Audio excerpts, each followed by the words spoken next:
हमारे प्रधानमंत्री मोदी जी का भी सीना 56 इंच चौड़ा है बहनों भाइयों, कम का नहीं है। और इतना ही नहीं, मैंने एक काम पक्का कर दिया है, लगभग 1.5 लाख करोड़ रुपया होता है हर साल केवल हथियार ये सब सारी चीज खरीदने के लिए।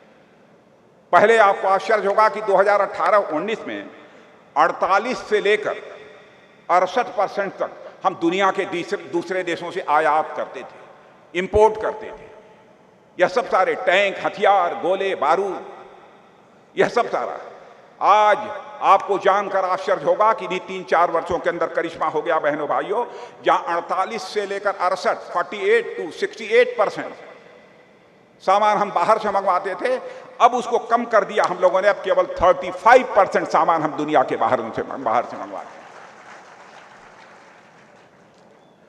और मैं आपको यकीन दिलाना चाहता हूं, पहले दुनिया का सबसे बड़ा इंपोर्टर यानी विदेशों से सामान खरीदने वाला, हथियार, गोले, बारूद यह खरीदने वाला सबसे बड़ा इंपोर्टर यानी आयात करने वाला ये भारत था। लेकिन आज आपको जानकर खुशी होगी कि मोदी जी के नेतृत्व में वह करिश्मा हमारी सरकार ने कर दिया है बहनों भाइयों, कि आज हम दुनिया के सबसे बड़े आयातक यानी सबसे बड़े इंपोर्टर नहीं हैं, बल्कि आज दुनिया के टॉप 25 एक्सपोर्टर यानी दुनिया के दूसरे देशों के बेचने वालों कि 25 देशों की कतार में आकर हम खड़े हो गए हैं। एक्सपोर्टर देशों की कतार में हम आकर खड़े हो गए। यह है हमारा बात। और बहनों भाइयों, मैं आप सबसे मैं अपील करना चाहता हूं, इस समय आजादी का यह 75वां वर्ष चल रहा है। हम लोग इसे अमृत महोत्सव के रूप में मना रहे हैं और हमारे प्रदेश अध्यक्ष श्री सतीश जी पूनिया और हमारे जल शक्ति मंत्री श्री गजेंद्र सिंह जी शेखावत ने बतलाया है कि हमारे प्रधानमंत्री ने कहा है घर घर झंडा होना चाहिए, भारत का तिरंगा होना चाहिए। बहनों भाइयों, भारत के तिरंगे में गजब का करिश्मा है, गजब का करिश्मा। भारत का तिरंगा यदि हाथ में आ जाता है बहनों भाइयों, तो अपने आप सीना चौड़ा हो जाता है और उसकी रक्षा के लिए चाहे जिस हद तक जाना हो, हर भारतवासी उस हद तक जाने के लिए तैयार रहता है। अद्भुत है। इसलिए मैं आप लोगों से कहना चाहता हूं, पारस्परिक सौहार्द बनाकर रखें, भाईचारे के रिश्ते बनाकर रखें। कुछ ताकतें लगी रहती हैं इसे तोड़ने के चक्कर में। उदयपुर में जो कुछ भी हुआ है बहनों भाइयों, सचमुच दिल दहलाने वाला है, बहुत ही दुर्भाग्यपूर्ण है। मैं तो मानता हूं कि हर मजहब, हर जात के लोगों को आकर इस प्रकार की हरकतों का विरोध किया जाना चाहिए। दुर्गादास राठौर ने अपने जीवन में जो मिसाल प्रस्तुत की है उसका हम क्या अनुसरण करना चाहिए। इसलिए मैं आप सभी लोगों से मैं आज के अवसर पर इससे ज्यादा इससे ज्यादा कुछ निवेदन न करते हुए एक बात जो सैनिक स्कूल की कही गई है,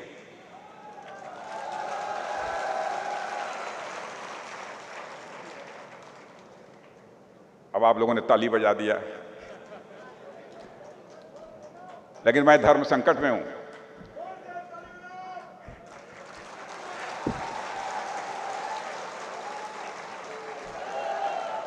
मैं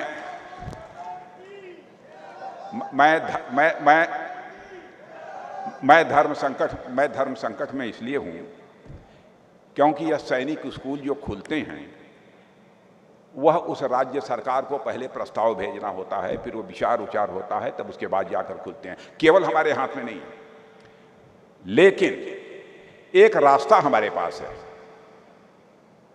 यदि यहां सैनिक स्कूल चाहते हैं तो कोई अच्छा यदि प्राइवेट स्कूल यहां पर चल रहा हो तो उस प्राइवेट स्कूल में मैं सैनिक स्कूल में जो पढ़ाई होती है उसी प्रकार की पढ़ाई सुनिश्चित करने के लिए मैं कुछ व्यवस्था कर सकता हूं। उसमें हमारी केंद्र सरकार भी सहयोग करेगी। इसके लिए आप लोग तैयार हैं? तैयार हैं तो जरा हाथ उठाइए, तब मैं मान लूंगा।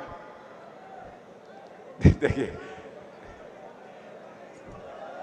तो भाई नहीं तैयार हैं तो पहले राज्य सरकार से आप लोग प्रस्ताव भिजवाइए, क्योंकि आप जानते हैं राज्य सरकार से प्रस्ताव भिजवाइए, क्योंकि अभी एक सीमा है। लेकिन सैनिक स्कूलों में जैसी पढ़ाई होती है वैसी ही पढ़ाई होगी। यह सुनिश्चित करना यह हम लोगों की जिम्मेदारी है। इस काम को हम कर देंगे। भाई जो संभव है नियम कानून के अंतर्गत हम वही करेंगे ना, हम नियम कानून से ऊपर तो है नहीं। इसलिए बहनों भाइयों, जिंदगी में लोगों की आंखों में धूल झोंक कर हमने राजनीति नहीं की है, राजनीति की है तो आंखों में आंख डालकर राजनीति की है। इसीलिए मैं आपसे एक मैं कह रहा हूं, और मैं चौधरी साहब से कहूंगा कि चौधरी साहब, मैं पीपी चौधरी साहब से कहूंगा कि आप देखिए, यदि ऐसा कोई है तो वहां पर मैं सैनिक स्कूल में जिस प्रकार की पढ़ाई होती है उसी प्रकार की मुकम्मल व्यवस्था वहां सुनिश्चित करने के लिए भारत सरकार से भी जो सहयोग अपेक्षित होगा वो हम भारत सरकार से भी सहयोग करेंगे और यह विद्यालय यहां पर खुल जाए। तो अब तो ताली बजाइए कि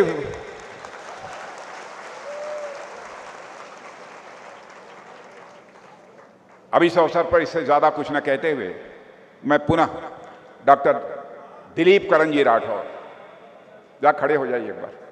दिलीप करंजी राठौर, बहनों भाइयों, आप लोगों ने दिलीप करंजी राठौर के बारे में खूब ताली बजाई है, लेकिन एक बार मेरे कहने पर लगातार 1 मिनट तक ताली बजा दीजिए दिलीप करंजी राठौर को।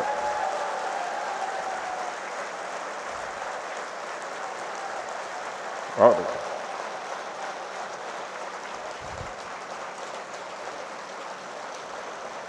अब बस बस बस बस अब आप लोग क्या लगा क्या नहीं लगा मैं तो नहीं जानता हूं, लेकिन बहनों भाइयों, मैं दिलीप करंजी में कुछ अद्भुत चीजें मैंने देखी है। अब आप लोग परख पाए हैं कि नहीं परख पाए?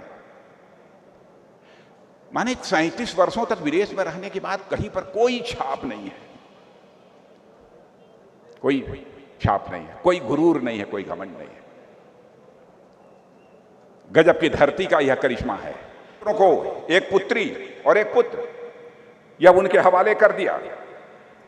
और अब देखिए दुर्गादास जी राठौर को, अकबर ने जब अपने पुत्र और पुत्री को दुर्गादास जी के हवाले कर दिया, आपकी देखरेख में इन्हें छोड़कर मैं जा रहा हूं, तो उन्होंने उन दोनों को, पुत्री और पुत्र, अकबर के उनके धर्म के अनुसार उन्होंने शिक्षा दिलाई।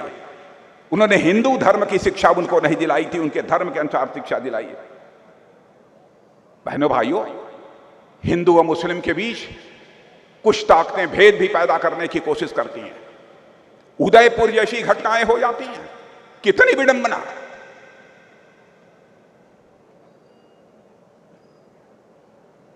सामाजिक एकता, सामाजिक समरसता की मिसाल यदि कोई हो सकता है भारत के इतिहास में, तो शख्सियत का नाम है वीर सपूत दुर्गादास जी राठौर।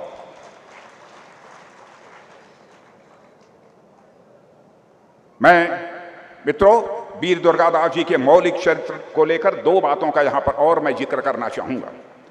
एक तो जब कंटालिया के मुगल सूबेदार खान शमशेर ने दुर्गादास की मां की हत्या कर दी और उनकी माता ने दुर्गादास के बारे में कुछ भी बताने से इनकार कर दिया था। कैसी मां थी,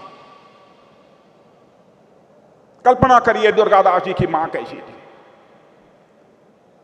उन्होंने दुर्गादास के बारे में बतलाने से सब मना कर दिया, मैं कुछ नहीं बताऊंगी, कहां हैं, क्या कर रहे हैं, और मार डाला। उसके बाद भी महिलाओं पर उन्होंने हाथ नहीं उठाया। यह नैतिकता, यह चरित्र वीर दुर्गादास राठौर का था। बहनों भाइयों, इसका अनुसरण हम सबको करना चाहिए। दूसरा, जब औरंगजेब का पुत्र अकबर पुनः अपने देश जाने लगा, तो उस समय भी जिन 2 बच्चों की मैंने चर्चा की, जिनको के हवाले किया था, उसमें सफियतुन्निसा और पुत्र बुलंद अख्तर थे, दुर्गादास राठौर के हवाले किया था। अब उनकी परवरिश दुर्गादास जी राठौर ने की। और एक दिन जीवन के अंतिम पड़ाव में औरंगजेब ने दुर्गादास जी को एक पत्र लिखा, कहा कि मैं अपने पोते पोतियों से मिलना चाहता हूं, यानी अकबर के जो बेटे और बेटी तुम्हारे पास हैं, उन अपने पोते और पोतियों से मैं मिलना चाहता हूं। बहनों भाइयों, दुर्गादास राठौर अकबर के पोते और पोतियों को लेकर जब औरंगजेब के पास गए, तो औरंगजेब अपने जीवन के अंतिम दौर से गुजर रहा था। उसने अपने पोते को देखते ही जमीन से उठाकर अपने सीने से लगा लिया था। लेकिन औरंगजेब की लड़की यानी अपनी पोती को देखकर उसने नजरें फेर ली थी। तब औरंगजेब की पोती ने कहा कि दादा, मैं आपकी मंशा को समझ रही हूं। आप क्या सोच रहे हैं?